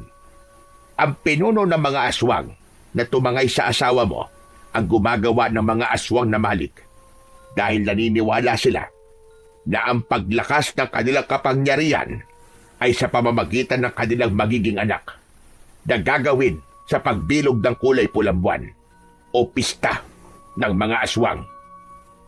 Ano pong klaseng nilalang ang mga aswang na malik? Sila ang mga aswang nakahawig ng kahoy. Kasing kapal ng balat ng kalabaw ang kanilang balat. Mga alagad sila ng pinuno ng aswang na siyang lumikha sa kanila para maging isang ganap na halimaw. Parang may mabigat na bato ang dumagan sa dibdib ni Harabas nang marinig ang sinabi ng matanda. Bigla siyang kinilabutan at nag-alala na baka tuluyan ng mapahamak ang kanyang asawa. Bakit pa niya hihintayin ng pista kung pwede naman niyang itakas na si Ivana? Alam ko ang tumatakbo sa isip mo, Harabas. Balak mong itakas ang asawa mo. Hindi yon magiging ganong kadali. Hindi na siya ang asawa mo. Isa na siyang aswang na malik dahil nasa ilalim na siya ng itim na kapangyarihan ng hipnotismo at gayuma. Sa madaling salita, hindi mo siya maaaring ilayo sa pinuno ng mga aswang hanggat hindi nagpapakita ang pulang buwan. Yun ang palatandaan ng kanilang pag-iisang dibdib at pagsasanib ng kanilang katawan. Asawa ko siya, Lolo Estoy. Hindi siya magiging asawa ni Tungtong Sahur. At hindi po ako makakapayag na gawin nila kay Ivana ang kahalayan na yun. Kailangan mong iligtas si Ivana sa araw ng pista. Saka mo lang mababawi ang katawan ng asawa mo na binalutan ng itim na kapangyarihan. Paano ko po maaalis ang itim na kapangyarihang bumabalot sa pagkatao ng asawa ko kung ang mutya na nasa kamay ko ay kontra sa kanya? Tulungan niyo po ko, Lolo Estoy. Hindi ko po kakayaning mapahamak ang asawa ko. Hindi ba tinutulungan na kita, Harabas? May paraan kung paano siya maililigtas gamit ang mutya. Hihigupin ito ang itim na kapangyarihang bumabalot sa katawan ng asawa mo. Pero kailangang may gawin ka para tuluyang mabawi siya. Gamit ang pagmamahal mo sa kanya. Ano pong ibig niyo sabihin, Lolo Estoy? Maililigtas ng mutya ang asawa mo si Ivana. Mawawala ang gayuma niya sa katawan kapag nagawa mo ang paraan na sinasabi ko. Paano po, Lolo Estoy? Dapat mo siyang hampasin ng baston sabay taas na mutya sa ere. Pero kailangan mong mahalikan siya sa labi habang nakataas sa mutya. Sa ganung paraan, mawawala ang hipnotismo, gayuma at itim na kapangyarihang bumabalot sa katawan niya. Hihigupin yun ng mutya. Kapag nagawa mo yun, maaalala niya ang halik mo at muli siyang magbabalik sa katinuan dahil sa iyong pagmamahal. makikilala ka niya at maaalala niya ang nakaraan. Pero kailangan magawa mo yon sa araw mismo ng pagbilog ng kulay pulang buwan. Kung ganun po, ay kailangan ko pang maghintay ng 4 na araw. Oo, konting tiis lamang. Bantayan mo ang kanilang mga kilos. Mas lalong hindi mapakali si Harabas nang malaman na ang kanyang asawa ay nasa bingit ng kamatayan. Gusto niyang pagsisihan kung bakit ngayon lang siya gumawa ng paraan para sundan ang asawa. Kumain muna siya sa bahay ng matanda upang hindi siya makakain ng pagkain na inihahain sa kanya ng mag-asawa. Habang kumakain ay pinag-iisipan nilang dalawa kung paano niyang maililigtas si Ivana. Pagkatapos nilang magplano ni Lolo Estoy at makapag-usap ay nagpasya ng umuwi si Harabas. Pagkalipas ng ilang minuto ay narating niya ang bahay ni Mang Bartolo. Bago siya pumasok sa loob ng bahay ay sinigurado niyang hindi mahahalata ng mga ito ang galit na nararamdaman niya sa kanyang dibdib. Nakita niya si Mang Bartolo. Papalapit ito sa kanya. Kumusta, Harabas? Nahanap mo ba ang bahay ni Ivana? Hindi po, Mang Bartolo. Baka nakaalis na po sila ng baryo eh. Habang nagsasalita si Harabas, ay hinanap ng kanyang paningin ang kanyang asawa na si Ivana. Dismayado siyang hindi nakita ang asawa, kaya muli siyang nagsalita. Sige po, Mang Bartolo. Magpapahinga na po muna ako. Napagod ako sa matagal na paglalakad. Hindi ka ba muna kakain? Tapos na ho akong kumain, Mang Bartolo. Nagkita po kami ng kaibigan kong si Ruel na nakatira dyan lang po sa unahan ng tindahan. Nakakatuwa nga po eh. At dito pa kami nagkita. Pagsisinungaling ni Harabas para mas kapanipaniwala ang kanyang dahilan at makaiwas sa pagkain na inaalok sa kanya nito. Maya-maya pa ay tinalikuran niya na si Mang Bartolo at pumasok na siya sa loob ng kanyang silid na inuupahan. Pagpasok niya sa kwarto ay matyaga siyang naghintay ng pagdilim ng paligid. Matagal siyang nagbantay sa kanyang asawa at kilos ni Tungtong Saur. Halos hindi na siya matulog. Masigurado lang ang kaligtasan ni Ivana. Pagkalipas ng 4 na araw ay dumating na ang gabi na itinakda para sa pag-aalay. Ang nalalapit na oras ng paglitaw ng bilog na kulay pulang buwan. Mula sa kwarto ni Harabas ay narinig niya ang pagbukas ng pinto ng silid ni Tungtong Saur. Kaya naman, maingat din ang pagbangon ni Harabas para sundan kung saan papunta ang mga ito. Halos mabingi siya sa lakas ng tibok ng kanyang puso dahil sa labis na pag-aalala niya para sa kanyang asawa. Ilang araw din siyang nakabantay kay Ivana at ngayon lang siya nakaramdam ng takot. Sa madilim na bahagi ng daan, nakita ni Harabas na inaalalayan ni Tungtong Saur si Ivana. Tulala ito at wala sa sarili. Tinahak ng mga ito ang daan papunta sa kakawyan habang ang kaba sa kanyang dibdib ay palakas ng palakas. Dala ang baston at ang mutya ng pusod ng Supremo ay mabilis na sumunod sa paglalakad si Harabas. Malayo ang kanyang agwat sa mga ito para hindi maramdaman ng mga ito na nakasunod siya. Habang naglalakad ay panayanlinga niya sa paligid. Meron silang usapan ni Lolo Estoy na magkikita sila sa lugar na yon. Maya-maya pa ay nagtago muna siya sa likod ng isang puno. Nakasilip siya sa gawi ng dalawa sa tapat ng bukana ng kuweba. Natitiyak niyang doon gaganapin ang ritual. Walang kaalam-alam ang kanyang asawa na gagawin dito ni Tungtong Saur yun. Akma na sanang lalapit si Harabas sa kinaroroonan ng dalawa nang makarinig siya ng mahihinang pag-angil sa kanyang likuran. Ganun na lamang ang panlalaki ng kanyang mga mata nang makita ang mga nilalang na nakangising tumutulo ang malapot na laway sa bibig. Mabuti na lang at nakapasok na sa loob ng kuweba sina Tungtong Sahur at Ibana bago pa siya nahuli ng mga nilalang sa kanyang harapan. Sinasabi ko na nga ba't hindi ka totoong pilay at matagal mo nang alam na kami ang mga aswang na malit.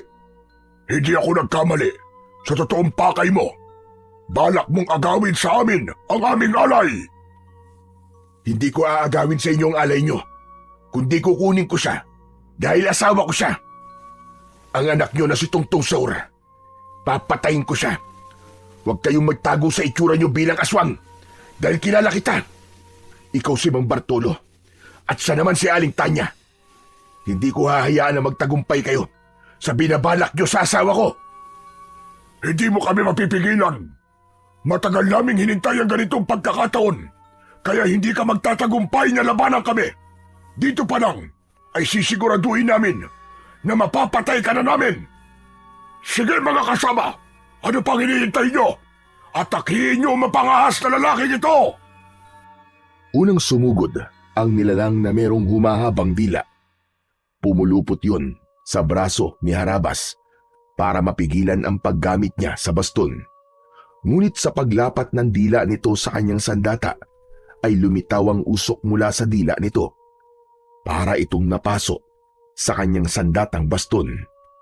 Naputol bigla ang dila ng aswang kasabay ng pagpalo niya sa ulo nito gamit ang baston. Bumagsak ito sa lupa, sabay dukot niya ng mutya sa kanyang bulsa at itinaas yun sa ere.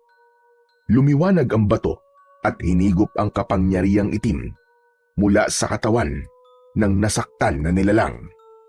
Umatras si Mang Bartolo kasama ang mga alagad nito. Anong nangyayari? Paano napunta sa iyo ang kakaibang baston at mutya ng aming supremo? Hindi na mahalaga kung paano napunta sa akin to. Ang mahalaga kung paano ko uubusin ang mga lahi niyong mga hayop kayo. Ito na simula ng magiging katapusan yung lahat. Uubusin ko kayo at wala akong ititira sa inyo. Nagkakamali ka dahil ang pinuno namin na si Tungtong Sahur ang itatapat namin sa mutya na hawak mo.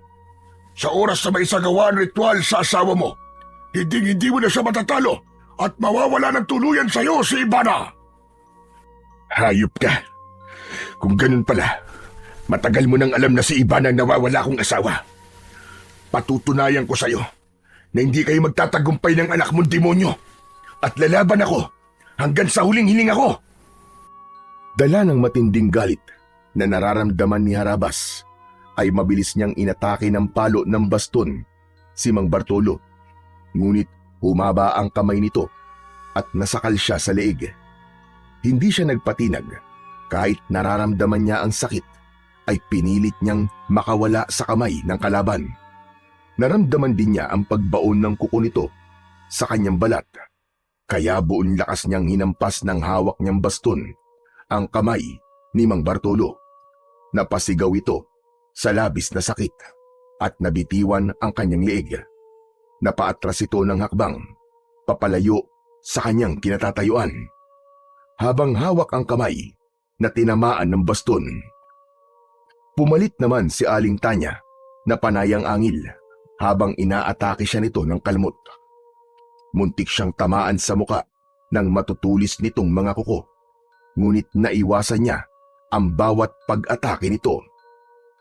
Gumanti si Harabas ng palo ng baston. Tinamaan si Aling Tanya sa katawan at ulo. Bumagsak ito sa lupa at itinaas ni Harabas ang mutya sa ere. Sabay na lumitaw ang kulay itim na usok sa katawan ng mga ito. Kahit na anong pagpupumiglas ang gawin ng mag-asawa, ay hindi nakayanan ng mga ito ang init na taglay ng mutyang hawak niya. Nasunog ang katawan ng mag-asawa at para hindi na makarating sa mga nilalang na nasa loob ng kuweba, inatake niya rin ang natitirang kasama ng mga ito. Lahat ng tamaan ng kanyang baston ay bumabagsak sa lupa habang nagkikikisay ang katawan na bumubula pa ang bibig na parabang nalalason. Bago niya itinaas ang mutya sa ere, magkasabay na hinigop nito ang kapangyarihan ng mga aswang na tinamaan ng kanyang baston. Para siyang nag-iipon ng lakas ng kanyang kapangyarihan sa pamamagitan ng itim na usok. Pagkatapos ng labanan, ay biglang dumating si Lolo Estoy. Mukhang napalaban na rin ang matanda sa mga aswang bago pa ito nakarating sa kanilang tagpuan. Nasa loob po ng kuweba ang asawa ko, Lolo Estoy.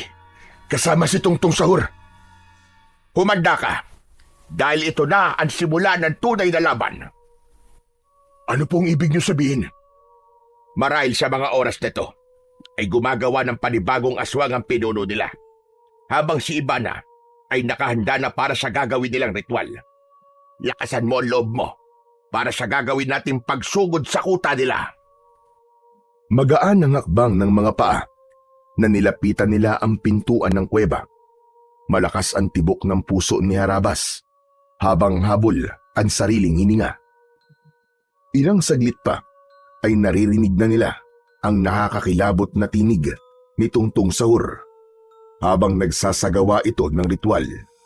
Hindi pa ito ganap na halimaw dahil normal na boses pa rin ang kanilang naririnig. Para silang nakikinig ng dasal ng matatandang nagpapasyon o pakantang pagdarasal na gamit ang kakaibang lengguwahe. Bigla ang pagtayo ng mga balahibo niya sa katawan. Pakiramdam ni Harabas ay hindi na siya humihinga ng mga sandaling yun. Maya-maya pa ay tumambad sa kanilang paningin ang maliwanag na ilaw mula sa sulok na nakadikit sa batong dingding ng kuweba. Lahat ay nakapikit para siyang pinagsakluban ng langit at lupa nang makita ang kanyang asawa na si Ivana na walang malay na nakahiga sa malapad na bato. Walang anumang suot na saplot sa katawan. Nakagapos ang mga kamay ng kulay itim na baging, habang ang paa ay tuwid na nakalapat sa higaan na bato. Nanginginig ang kanyang mga kamay dahil sa galit. Ni sa panaginip ay hindi niya inaakala na sasapitin yun ng kanyang asawa. Kasunod ng pagsasagawa ng ritual, ang paghahaplas ng malapot na likido sa katawan ni Ivana, si Tungtong Sahur ang nagsagawa ng pagpapahid ng langis. Nahalata ni Lolo Estoy ang galit na nararamdaman ni Harabas. Humidahon ka muna, Harabas. Hindi na sila aabot sa pagsasagawa ng ritual. Dahil sa oras na pumula na ang buwan, ay susugod na tayo sa kanila. Mukhang hindi ko na po matatagalan ng eksenang nakikita ko, Lolo Estoy. Ngayon pa lang, ay parang gusto ko na silang patayin lahat. Halos pabulong ang naging pag-uusap nilang dalawa ni Lolo Estoy. Pero hindi pa rin maitatago sa boses niya ang labis na sama ng loob. Hindi niya inaalis ang kanyang paningin kay Tungtong Sahur na walang tigil sa paghaplas ng langis sa katawan ng kanyang asawa. Para siyang unti-unting sinasaksak ng kutsilyo sa kanyang dibdib. Pakiramdam niya ay para siyang nauupos na kandila habang nakikitang walang malay ang asawang si Ivana. Mahal na Panginoon ng dilim, dinggin mo ang aking panalangin. Nasa harapan mo ang aking alay. Isang pagpapakita ng katapatan sa iyo. Pakinggan mo at pagmasdan mo kung paano ko sa iyo ihaharap ang babaeng itinakda para magdala sa aking binhi. Napaangat sa pagkakaupo si Harabas. Gusto niya nang tapusin ang laban at patayin ang pinuno ng mga aswang. Anong ginagawa mo, Harabas? Baka makita niya tayo. Hintayin na muna natin na pumula ang buwan. Ilang minuto na lang. Hindi po ako mananahimik lang dito, Lolo Estoy. Habang pinapanood ang ginagawa niya sa asawa ko, ako mismo ang papatay sa kanya. Gamitin mo ang isip mo, Harabas. Masisira ang mga plano natin kapag nagising si Ivana na hindi pa pumupula ang buwan at hindi natatapos ang ritual ng pag-aalay. Hindi mo na siya mababawi kahit kailan. habang buhay na siyang magiging aswang at magdadala ng anak ng halimaw sa kanyang sinapupunan. Kaya makinig ka sa akin. Pero, Lolo Estoy, baka saktan nila ang asawa ko. Magtiwala ka sa akin. Nangyari na rin ito sa anak ko noon. Kaya alam ko ang ginagawa ko. Hindi na nagpumilit pa si Harabas. Nakuyom na lamang niya ang kanyang kamao habang nakatingin sa ginagawa ng pinuno ng mga aswang na si Tungtong Sahur. Maya-maya pa ay unti-unti nang nagbago ang anyo ng pinuno ng mga aswang na si Tungtong Sahur. Mula sa pagiging tao ay nagbago na ang itsura ng balat nito. Naging balat ng kahoy, magaspang, ngunit matingkad dahil sa langis na inihaplas nito sa kanyang katawan. Humaba ang tenga nito na lampas sa makintab nitong ulo. Mapupula ang mga mata na tila ba nagbabagang apoy. Ang mga kuko sa daliri ay humaba na kasing talas ng kutsilyo. Tinubuan ng pangil si Tungtong Sahur. Kasabay ng mga alagad nitong nakayuko. Ganun na lamang ang panlalaki ng kanyang mga mata. Nang makita niya si Ruel, isa sa mga aswang na nakatayo sa tabi ni Ivana. Tulala at wala sa sarili. Iba na rin ang itsura nito kasama ng kapatid at pamilya ng nobyo ng kapatid nito. Nakilala rin ito ni Lolo Estoy, kaya bumukas sa mukha ng matanda ang lungkod. Hindi na siya mababawi at maliligtas ng mutya mo, Harabas. Si Ivana lang ang kayang iligtas ng bato dahil siya ang matagal mong nakasama. Si Ruel, magiging bahagi na siya ng kasamaan ng aswang. Kung may magagawa po ko para mailigtas si Ruel, Lolo Estoy, ay gagawin ko. Susubukan kong iligtas siya. Dahil isa siyang mabuting tao, hindi niya dapat sapitin ito. Hindi ako sigurado, ngunit isa lang talaga ang alam kong maililigtas ng mutya. Si Ivana lang dahil siya ang asawa mo. Magsasalita pa sana si Harabas nang marinig nila ang muling pag-alingaw-ngaw ng boses ni Tungtong Sahur. Naamoy ko na ang pagsilip ng pulang buwan. Subalit nararamdaman ko na merong kakaibang nilalang sa paligid natin. Hanapin niyo ang naaamoy kong nilalang sa paligid. Nagtataglay siya ng itim na kapangyarihan mula sa ating mga kasama. Kung hindi ako nagkakamali, nandito ang lalaking nagmamay-ari sa ating alay. Napaunat ng tayo sa pinagtataguan si Harabas. Sakto yun ng pagsanib ng pulang buwan sa paglitaw ng liwanag nito sa kalangitan. Sabay-sabay na umalulong na parang aso ang mga aswang na malik at kagad silang nakita ng mga halimaw sa loob ng kuweba. Ngayon, ipakita mo na ang galit mo kanina, Harabas! Sige na! Hulihin sila at wag na wag niyong patatakasin! Kasabay ng pagsigaw ng pinuno ng mga aswang, ang pagsugod naman ni Harabas sa mga alagad nito gamit ang kanyang baston. Wala siyang pinalampas. Lahat ay binayo niya ng palo gamit ang baston. Sa lakas ng epekto ng kanyang sandata sa mga ito, ay bumagsak ang mga ito sa sahig ng kuweba. Hindi na niya inuulit ang pagpalo sa katawan ng mga ito dahil bumubula na ang mga bibig ng mga aswang na tinatamaan ng kanyang baston habang nagkikikisay ang katawan. Si Lolo Estoy naman ay kinalaban din ang mga aswang na malik. Sumasalubong ang matanda sa mga kalaban. Magaling din itong makipaglaban. Bawat tamaan ng sandata nitong tungkod ay bumabagsak din sa sahig ng kuweba ang mga aswang. Napansin ni Harabas ang paglapit ni Tungtong Sahur sa walang malay niyang asawa. Akma na sanang gagawin nito ang ritual ng pagsasanib ng katawan. Mabilis siyang lumukso at tumama ang sipa niya sa muka ni Tungtong Sahur. Hindi ko hahayaan na lumapat pa ang mga kamay mo sa katawan ng asawa ko dahil papatayin na kita. Wala ka nang magagawa Sa akin na siya. Ako na ang asawa niya. Nagpanggap ka pang Pinay. Akala mo ba, hindi ko naramdaman ang mutya sa bulsa mo? Kung mahusay ka magpanggap, mas magaling akong magkunwari. Tumigil kang hayop ka. Hindi ka nasisikatan ng araw. Hindi na napigilan ni Harabas ang kanyang sarili.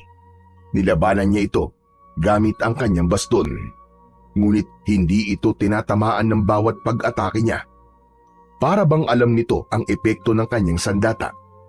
Gumanti ito ng sipa sa kanya at tumama yun sa kanyang tagiliran. Pasadsad siyang bumagsak sa saig ng kuweba. Mabilis siyang bumangon at lumapit sa kanyang asawa na wala pa ring malay.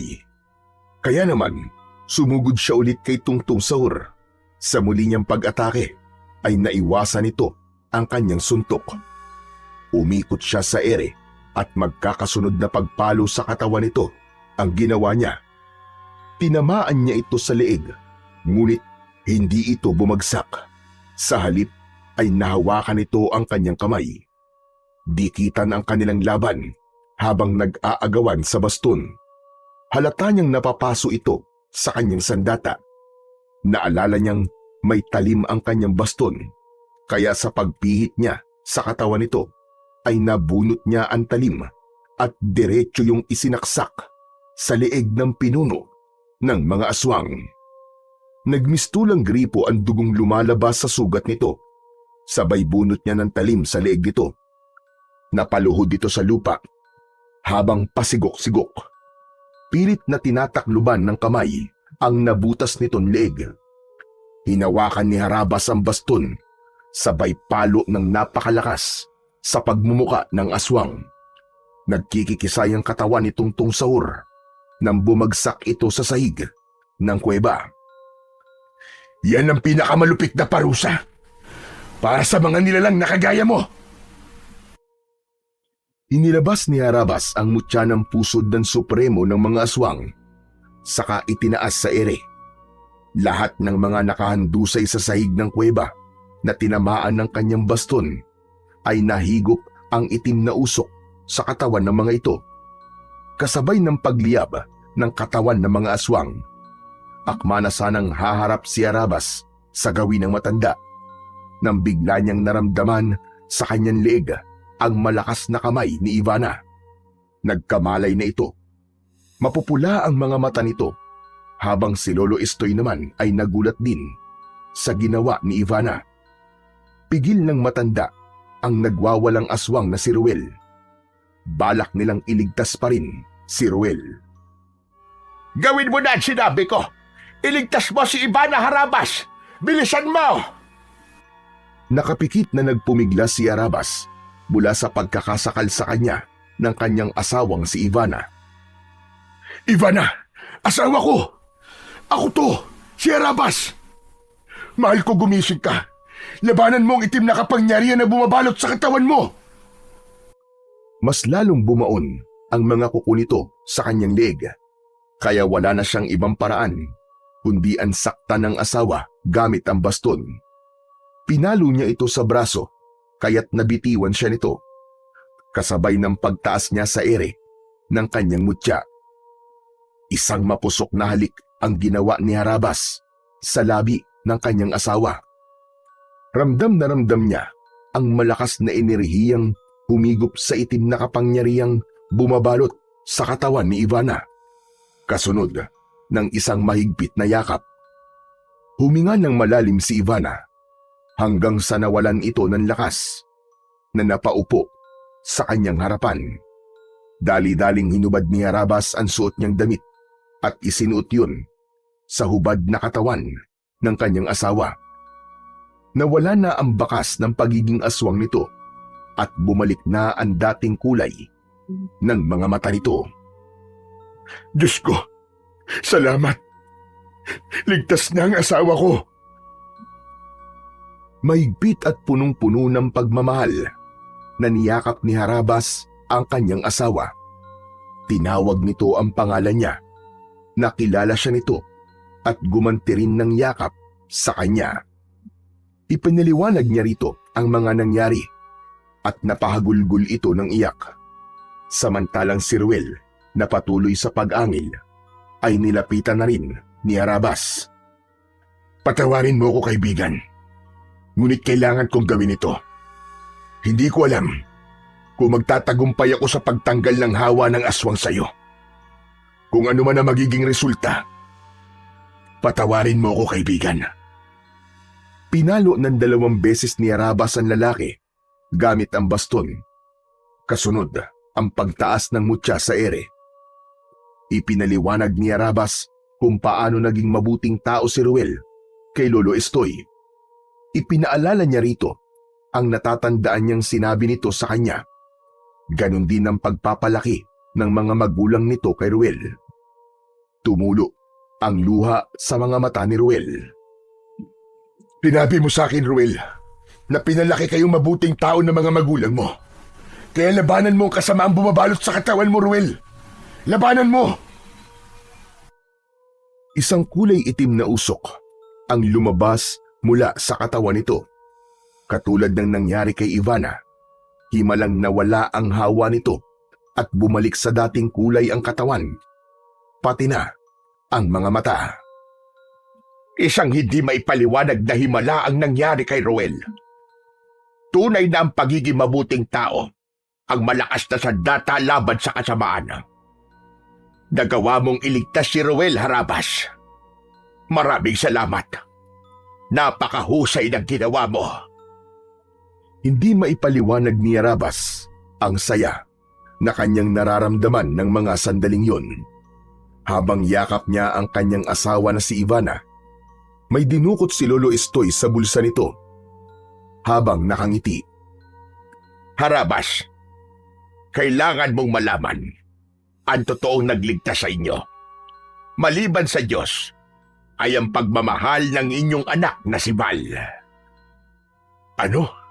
Ano pong ibig niyo sabihin, Lolo Estoy? Paano niyo po nakilala ang anak ko?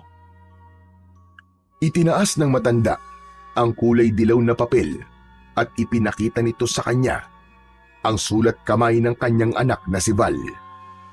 Nanindig ang kanyang balahibo sa katawan at nagtatakang napatingin sa muka ng matanda. Ako ang kasulatan ng anak niyong si Val. Ako ang kaibigan niyang taga-Aklan. Nakiusap siyang samahan ka at siguraduhing ligtas ka. Alam niya kung sino ako sa buhay niya. Ako lang naman ang lolo ni Ivana. Kaya ko nakilala ang anak mong si Val dahil sa sulat na nakarating sa akin. Kaya ang tunay na nagligtas sa inyo ay ang pagmamahal ng anak niyo na si Val. Mapalad kayo ni Ivana sa pagkakaroon ng anak na katulad ni Val. Maganda ang pagpapalaki niyo sa anak niyo. Naluluwang kinuha ni Harabas ang dilaw na papel sa kamay ni Lolo Estoy at kitang-kita niya na nanggaling ngayon sa sulat ng kanyang anak. Lolo ang tawag ni Val kay Lolo Estoy. Nandun din ang pakiusap na iligtas din ang ina nito. Kaya sa simula pa lang ay planado na ng matanda ang pagtulong sa kanya. Walang masabi si Harabas sa kanyang mga natuklasan, pati na sa katotohanan na totoong lolo ni Ivana, si Lolo Estoy. Nang gabing yun ay kasama na nila ang matanda sa pagluwas nila papunta sa Padan Antique. Kasabay si Ruel na labis na nagluluksa sa nangyari sa kapatid. Kulang na lang ay paliparin ni Harabas ang sasakyan para lamang makita ang kanyang anak na si Val. Hindi siya makapaniwala na magagawa yun ng kanyang anak. Pagkalipas ng 1 oras na pagbabiyahe, ay narating na nila ang malawak na palayan. Walang mapagsidlan ng tuwa ang mag-asawa nang makita ang anak na tumatakbo papalapit sa kanila. Isang mahigpit na yakap ang pinakawalan ng mag-asawa para sa kanilang pinakamamahal na anak. Halos maluwa naman si Harabas sa husay ni Val para matulungan siya nito kahit hindi niya ito kasama. Tay! Tay! Nakabalik na po kayo ni nanay! Dahil yun sa iyo, anak. Maraming salamat sa tulong mo. Hindi ko po kasi kayang mawala kayo. Mahal na mahal ko po kayo ni nanay, Tay. Sandali lang. Akala ko ba, Apo, walang iyakan? Aba, hihina ang paghanga ko niyan sa'yo, Apo. Lolo Estoy, nandito rin po pala kayo. Dito na po ba kayo titira, Lolo? Oo naman. Hindi ba't yun ang pangako ko sa'yo? Nagawa ko rin ang pakiusap mo. Natupad ko ang mga hiling mo. Nandito na kami. At buo na ulit ang pamilya mo. Nadagdagan pa. Nandito na rin ako. Mahigpit na niyakap ni Val si Lolo Estoy. Ganon din sina Ivana at Harabas. Sa gitna ng palayan na merong bungang kasing kulay ng ginto, lumakas ang ihip ng hangin na nagdulot ng ginhawa sa kanilang pakiramdam. Tunay na ang pagmamahal ng isang anak ay nasusukat sa kung ano ang kaya niyang gawin para sa kanyang mga magulang. Kung ano ang itinanim, ay siya mo ring aanihin. Ang pagiging mabuting tao sa iyong kapwa ay palaging may kapalit din na kabutihan. Kabutihan na balang araw ay magliligtas sa iyo sa kapahamakan.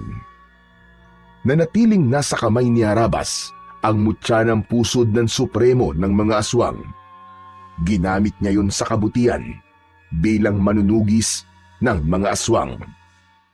Ngunit ngayon ay tahimik na silang namumuhay kasama ng mapagmahal niyang asawa, anak at si Lolo Estoy dahil wala ng banta ng kasamaan sa kanilang buhay.